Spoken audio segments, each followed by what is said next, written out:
Shall we take ourselves down into our spiritual center by repeating the sound of Om in unison?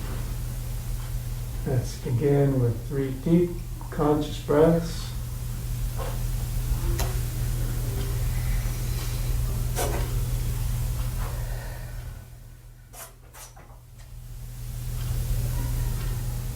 And deep in breath.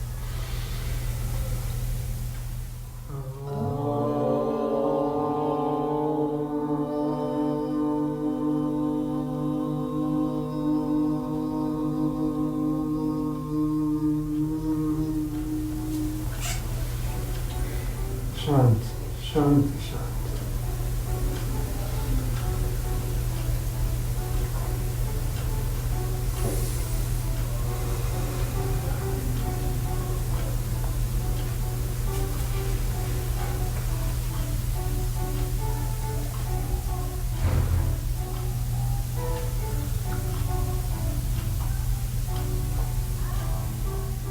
It's our lucky day today. I'm going to have some free background music. Today, we're going to be studying the nature of God and why worship. From the Bhagavad Gita, Song of the Lord. We just sang a song of the Lord, didn't we? Om, Song of the Lord.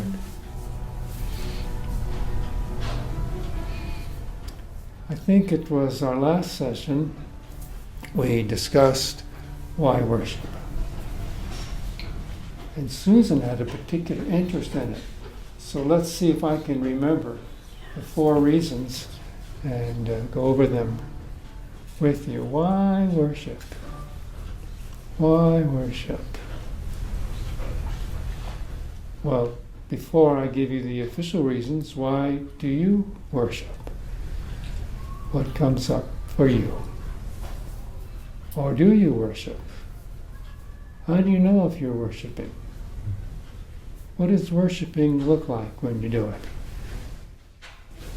Well, I think it's an acknowledgement of something greater than ourselves, is what I come up with. Acknowledging something greater than yourself. You can move back, Joe. Thank you. Nobody's going to see. No. No, just a little line was there. He doesn't mind moving. So that's the question. Why worship? Well, what is worship, and what's it look like when we do it? Well, I think worship is, we worship because we want to feel that we are making connections with the higher power. Making connection. What does it look like when someone sees you worshiping? It looks like a sacred moment, a dedicated moment to find if you're on the right path to connect with that higher power. So you try to find that connection with the purpose of having a better life, taking out all your aches and pains out. You not necessarily have to be health, but anything else, emotional or financial or whatever is that, those aches and pains. So that's more likely what it looks like, a sacred moment, feel connected with a higher power. Sacred moment. And and make me whole. Sacred and moment. That will make me whole. That's how. The power to make you whole. Well, thank you for sharing. I appreciate your openness. Now, this brings up the question, how often do we worship, and when are we not worshiping? Mm-hmm. Do we worship mostly here in church? Do we worship at particular times during the day? What does it look like when we're not worshiping, now that we know what it looks like when we worship? Where we are not. It looks like regular life. It's not to say that worshiping is irregular, even though it's part of the life, but you worship with the purpose of making that day, if you do it first thing, making that day a fantastic day. So let's see. So what I'm hearing is you worship and you know you're worshiping, and after you finish, then you get on with your day. Is that right? More likely. Is that what we do? I think when I'm not worshiping, that's when I'm grumping around. When you're grumping? Yeah, yeah, because I think if you're You're grumpy? if you're connected, it's all worship. When you're not worshiping, you're trying to. if you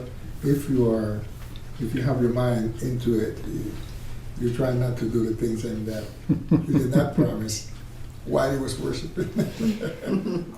Well, you know, traditionally, when we talk of what other people do when they worship, we think of them going to church and worshiping. Mm-hmm. And then after they finish worshiping, then there's happy hour in the atrium where we eat. And the worship's done, now we eat and make friends, and we go live our life. And maybe for some people, it might seem, if they have a meditation practice or a prayer practice, certain times they pray. When I was a kid at night, my mother said, repeat these words, now I lay me down to sleep. I pray the Lord my soul to keep. If I should die before I wake, I pray the Lord. My soul to take. Thank you, Lord. Take my soul. So that was when I worshipped at night. That's how I did it. I didn't go much to church when I was a kid, so that's probably all the worshiping I did when I was a kid, officially. Maybe, although we don't think about it very much, although now we're thinking about it, aren't we? Maybe we're always worshiping in different ways, to different degrees. Maybe we say a little prayer in the morning and become centered, and then maybe our consciousness changes and we head off to work, where we worship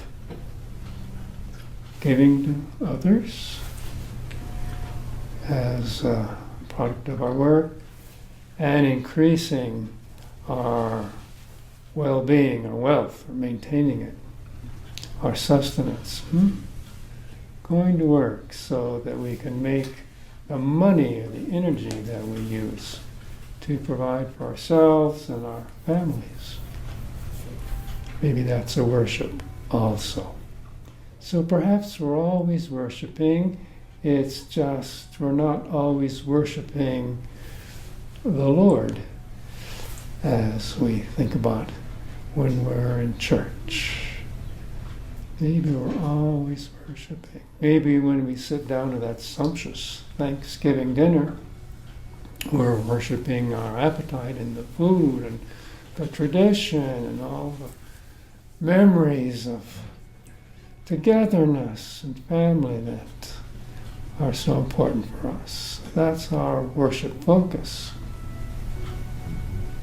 Yes. By your opinion, how small a worship could be considered a worship? In my opinion. Yeah. And I ask you that because you have given a more likely the concept of what worship is during the day, So I would like to see if worship is how small it could be, because I wonder if just saying, thank you, Lord, for this day that you have given me, you worship there. And that's a very small thing, but does worship have to be something extended, small? How you consider it worshiping? Okay, the question is, in my opinion, how do I consider worshiping? I didn't have any opinion before I started the class, by the way. Oh, no, I didn't. I just looked to see what came up from me. And I'm distrustful of my opinions. You know, they haven't always worked out very well for me.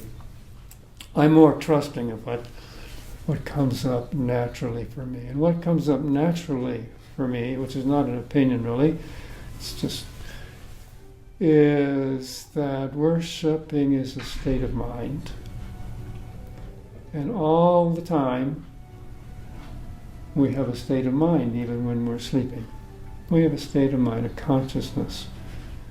So when we label our state of mind worshiping, it's perhaps a particular flavor of our state of mind or consciousness. So we have different consciousnesses throughout the day.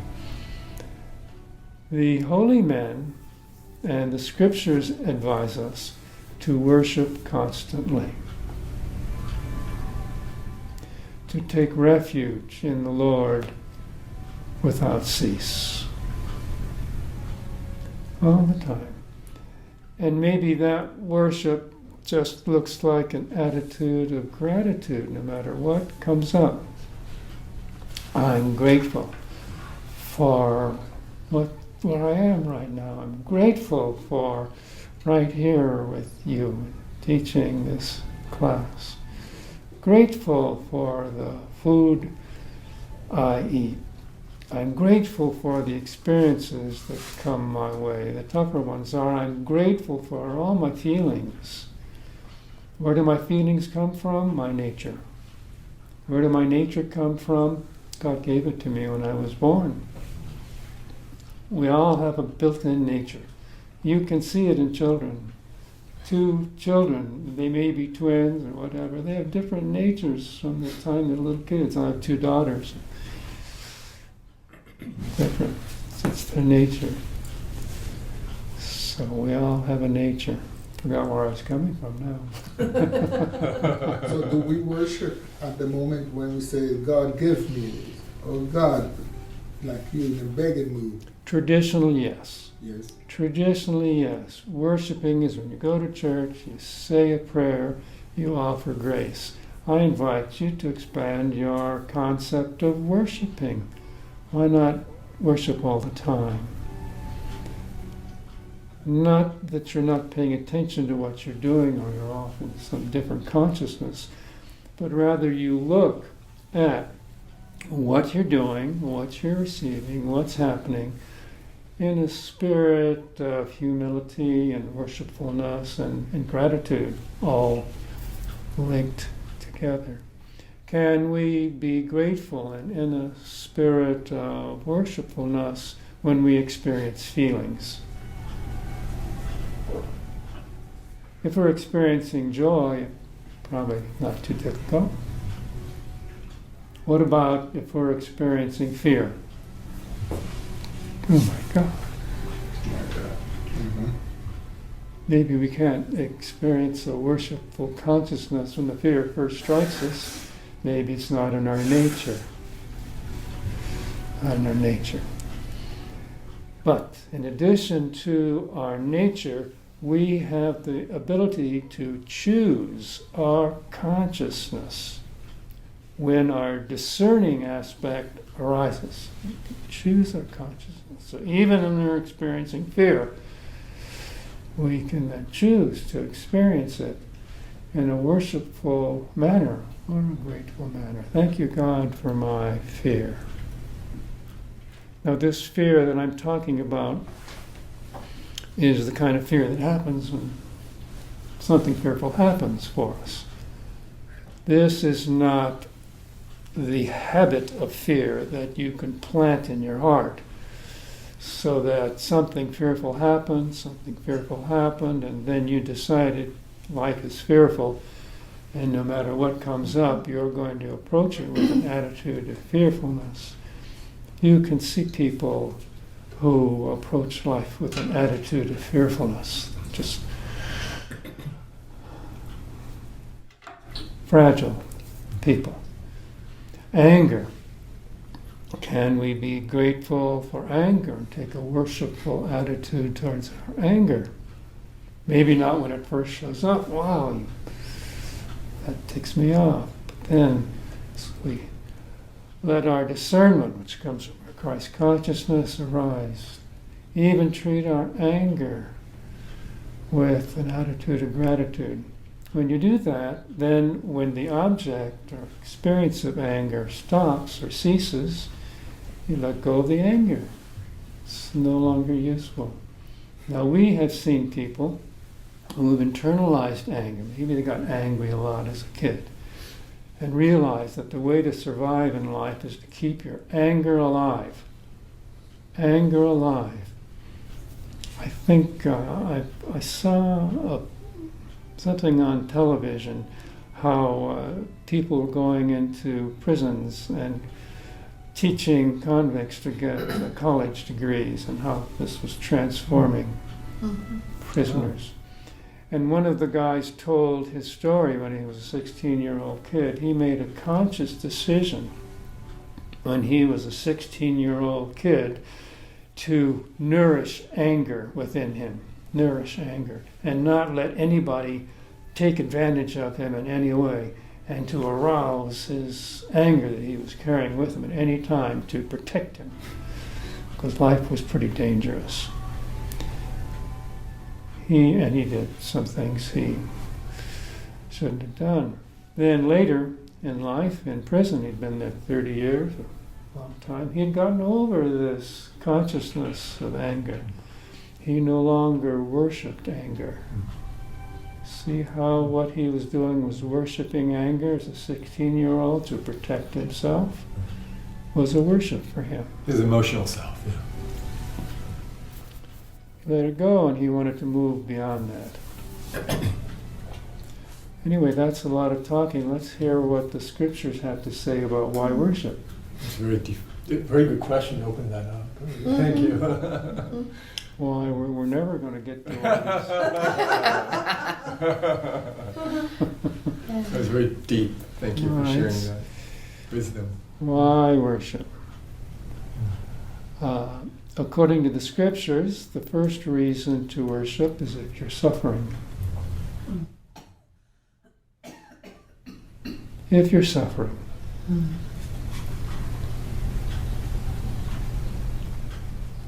If things are tough for you, you're an abused person, suffering from abuse. Or perhaps there's been some loss of someone you love, and you're going through a period of suffering. Good time to worship. Good time to worship. And keep the attitudes of gratitude and worshipfulness to support you as you suffer, so that in your suffering, you're not planting that suffering in your heart as a long-term sufferer. When I lived in the Middle East, they had a tradition there. When a woman's husband died, the woman wore black to honor the husband, and some women wore black for the rest of their lives. It seemed to me that's a reminder of suffering. So a good reason to worship is when you are suffering, not to prolong it forever, but to fully suffer. Fully suffer. You know, if you fully, truly suffer and let the suffering, or grief, in case fully become experienced, then it loses its grip on you. Because you fully experience it, it can lose its grip on you, and you can pass beyond the suffering. Yes. So for what you just said, it means that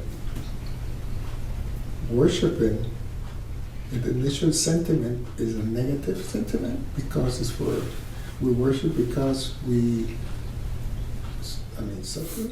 Let's get on to the other reasons. Okay. So, it seems to be, I asked you that because it seems to be that is like the first thing, including the rest, where we're going to become positive, but it seems to be that the driving scripture is because it's a negative, because we're suffering. You could consider suffering a negative, or you could consider suffering a positive. If, when you suffer, you fully experience it, and so that it completes itself and you can let it go. This is just one of the circumstances in which the scriptures say, why worship suffering? Let's go on to the others, which you might think are more positive. Suffering. Now I have to remember the other ones. All right, the next reason you might worship is for your life, or your experience of life, to learn something that you don't know, to learn more. So you go to worship to open up your spiritual self, to learn something that you didn't even know you needed to learn, but you experience it in worship. So perhaps coming to a class like this could be considered the second category, why worship. We're coming here to expand our spiritual awareness. And hopefully we expand that not from something on the outside, my lips, coming into you, but rather what is said here, what you experience here, reminding you of something that was already, always within you that you just hadn't noticed, or hadn't noticed in a long time. So it was already there, the wisdom was already there, but somehow it was covered up. So you're learning in that sense. That's the second reason to worship. Open yourself up to expand your understanding and awareness. Okay, we got suffering, learning. The third reason for why worship, I'm doing pretty good. Remembering so far. The third reason for worshiping is to increase your prosperity. Increase your prosperity.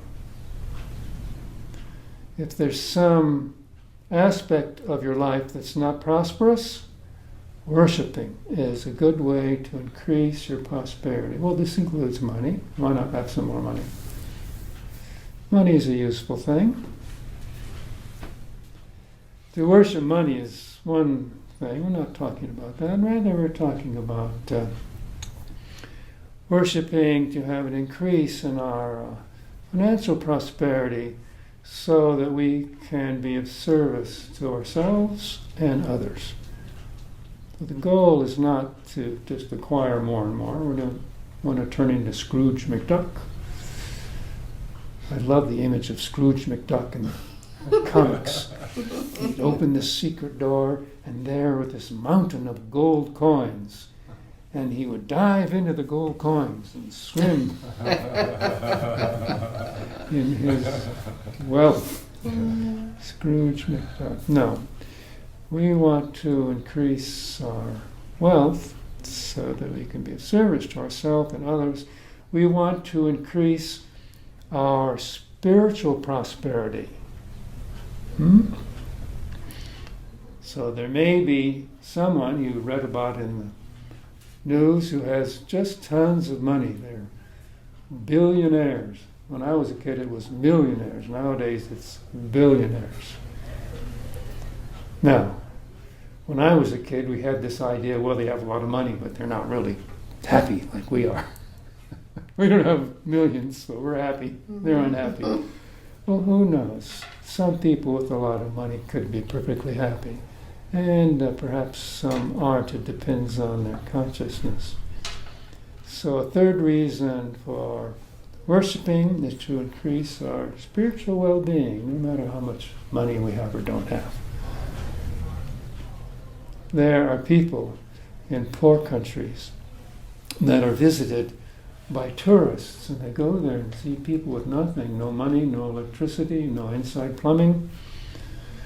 But they all seem rather healthy. They're growing their own food, and for some odd reason, they're all happy. Amen. Why are they happier than me when I have all this money? I'm coming here. They're just smiling and happy all the time. They have prosperity of well-being. Third reason for worshiping. All right, there's one more. There's 4. This is the scripture. I'm just giving you the message. Taking it in. The fourth reason for worshiping is because it has become our nature. It's just what we do. We get up in the morning and we give thanks to God, go about our business, thanks to God for our breakfast, and put on our clothes, and give thanks to God for the clothes we have. Think of all the things in our life, some positive, some negative. We give thanks to God for everything. We're just worshiping all the time because it has become our nature. Perhaps there's some evolved persons who, as young people, have this consciousness, this level of consciousness. Saintly people, I think, their stories. People who have been anointed as saints. So they have this consciousness from the time they were children. At least in the movies about Saint Bernadette and so on, that's what it seemed like. Jennifer Jones, as she was a kid, just playing Saint Bernadette, seemed like she was just a spiritual, joyful, worshipful person all the time. Her sisters didn't understand it. So we can arrive at that third reason to worship, which is really not a reason. We don't need a reason. It's just who we are. Just so grateful. We just think of our divine essence. Just comes up for us all the time. And our attitude, gratitude. Those are the 4 reasons. Suffering. Increasing our learning and knowledge. Acquiring prosperity where we lack some, and it's just become our nature, perhaps on our spiritual journey. Become our nature. So what we do, we love it. We don't go around brandishing in front of everyone and showing off that, hey, look, I'm worshiping and you're not. No. It's just who we are. So people who are worshiping all the time, I would think, have a special energy and a special light. We call it an aura. When you come around people like that, you feel their energy, feel their aura. You're just in a worshipful state all the time, full of joy. I can see it as a progression, which would answer your question about the suffering thing. And it's something that I tell myself is emotions are something we often avoid because they're scary or whatever. But to go ahead and accept the fact that we're human and so we have emotions, and that's a gift. So you got the emotions, you allow them in there. There's the suffering part. And the suffering part, then it goes into the learning part. And, you don't learn anything if you have no emotion attached to it. You forget it. It just goes off. So you allow in the emotions, and then you have all this learning that has to do with the emotions, which moves you into the prosperity because you've got all this learning. You've opened everything up so that you can accomplish more. You can experience more.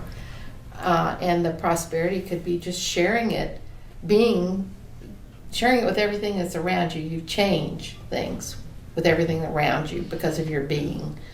And then when you get to that point, then that's what you do. The fourth one is you are a worship because that's who you are. So it all sounds really logical to me, to my left brain. Right.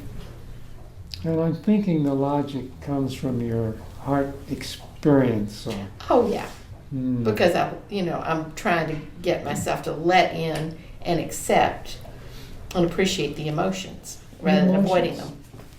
I don't know, Susan. When I was a kid, and I would get angry on my mother, she'd say, "Don't you get angry with me." Mm-hmm. It's not allowed. Don't you get angry with me. You're not supposed to be angry with your mother. Yeah. We're taught that, and that, yeah, that's all Just part don't of show it. it, right? So, well, of course, you are angry with your mother. You say all day long you aren't. but- Pissed you off about Yeah. something, so you go to your room and. Right. Yeah. You If brought up Saint Bernadette, and in the movie, now I don't know how much of this is true, but the nun she was living with was very jealous of her seeing these visions of the Virgin Mary and everything, and why she was coming to visit her, and what had she done in her life. She hadn't suffered, nothing was going on, and everything. And then one day she says, "Well, is this something?" And she pulls up her skirt, and she has a tubercular leg that's obviously horribly painful. And she doesn't walk around complaining or suffering, but the nuns Oh, that's couldn't nice. believe it.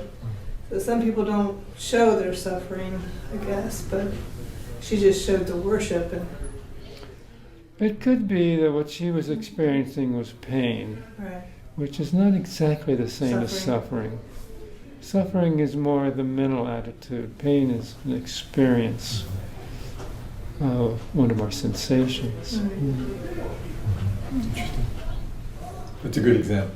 Yeah. Mhm. It Well, the is. other nuns were suffering because they didn't know why Yeah. she was being,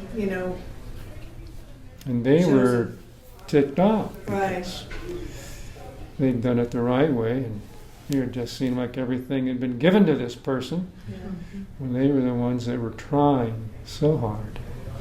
Mhm. Let's look at some slokas. Took us I a while didn't- to get there, didn't it? That's okay. Oh, it's almost Thank time. you. Almost time to close. It was a very rich conversation. Thank you for sharing this for. Yeah, thank you. I especially appreciate it. I learned more than you. Yeah. Come here. Great question. Great sharing. We use the book, The Living Gita, which is a translation of the Bhagavad Gita by Sri Swami, Satchidananda. Swami is a renunciate. Swami means someone who has renounced the normal sensory pleasures of life. And Swamis will often wear orange-colored robes to let others know they have renounced any of the ordinary pleasures of life. So people will know and respect that and not necessarily expect them to participate in some of the normal pleasures we have, like sex and procreation, for example. Satchidananda. Let's see if we can get to the first sloka. Because their understanding is still shallow, many still believe that I. Now, in these verses, I is the Lord speaking. And the Lord shows up not as something we can't see or can't hear, which is the unmanifestable nature of the Lord, but the Lord manifests himself in an individual, and in this case, it's the individual Krishna in this tradition. In our Christian tradition, many believe that the Lord showed up and incarnated himself as Jesus, the Son of God. So Jesus was a person who had a human life, and yet he was godlike, incarnation of God. Here it's Krishna. Because their understanding is still shallow, many still believe that I, the unmanifested one, am limited to one particular manifestation. They have not yet seen my true nature, which is unchanging and supreme. A manifestation, like all manifestations, will change over time. A manifestation exists in space, person, and in time. Comes, goes. I, the unmanifested one, is unchanging and supreme. It's really hard to think of or worship something that's unmanifested. What am I worshiping? So the scriptures tell us that in the Lord's generosity, graciousness, the Lord brought forth Krishnas and Jesus Christ and Buddhas and so on, so that we would have something concrete manifested to worship through. And now the scripture says I'm not limited to one particular one. In many traditions, the idea is, Jesus is the only one, and you have to declare your faith in Jesus, belief in Jesus, then you'll be saved. If you don't declare or believe in Jesus, you won't be saved, and you know where you're going. They'll tell you. Not up there. Or maybe where you stay. Where you are. Not leaving. Not me. There's nothing wrong with this. Nothing wrong with this. And yet, according to this scripture, there's another way of looking at life. That no particular manifestation is the right one. They're all okay. Rather, the one that you have chosen, as Satchidananda is now going to tell us, if we have time, and we don't, stick to that one. Stick to the particular manifestation or incarnation of the deity that works for you. And if there isn't any particular one, that's okay too. But for most of us, it's useful to have a Jesus, a Christ, or a Muhammad as a messenger of God, or a Buddha, or a Krishna, or a Lakshmi, or in India they have such a wealth of incarnations of God. Here in the West we tend just to have one. They have a lot. Your statement, the one that works for you, I think is very telling, though, because sometimes people latch on to something that really doesn't work for them very well. Doesn't work for them, yeah.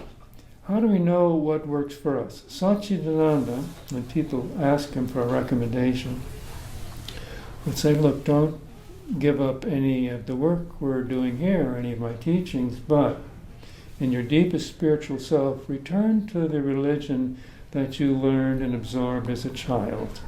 That's still in you. It still lives within you. You can have that be alive and living within you while you're still practicing these precepts, so that your spiritual path goes up through your childhood religious path. Because paths are many, and they're all okay, any manifestation. Truth is one.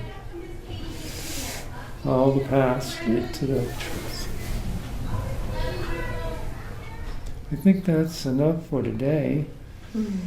We'll get on with his commentary maybe next week, unless we get sidelined again. I thought it was interesting. Yeah, very deep. Thank you.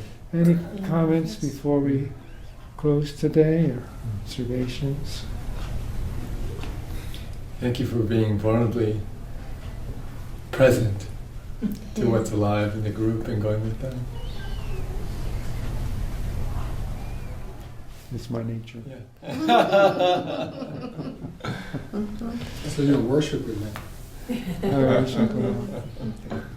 Now let's consider, as we go into the Om space, that our Oming is a particular consciousness of worshiping. Particular consciousness. So as we do the Om, let us honor the worshipful consciousness that making that sound takes us to, as it takes us down into our center. Are we willing? All right. Let's prepare for the experience by taking 3 deep breaths.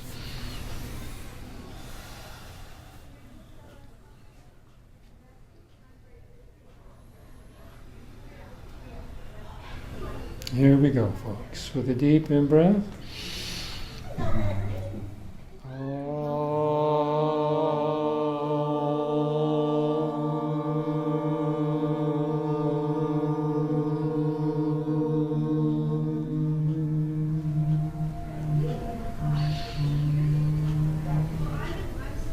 Shanti, Shanti, Shanti.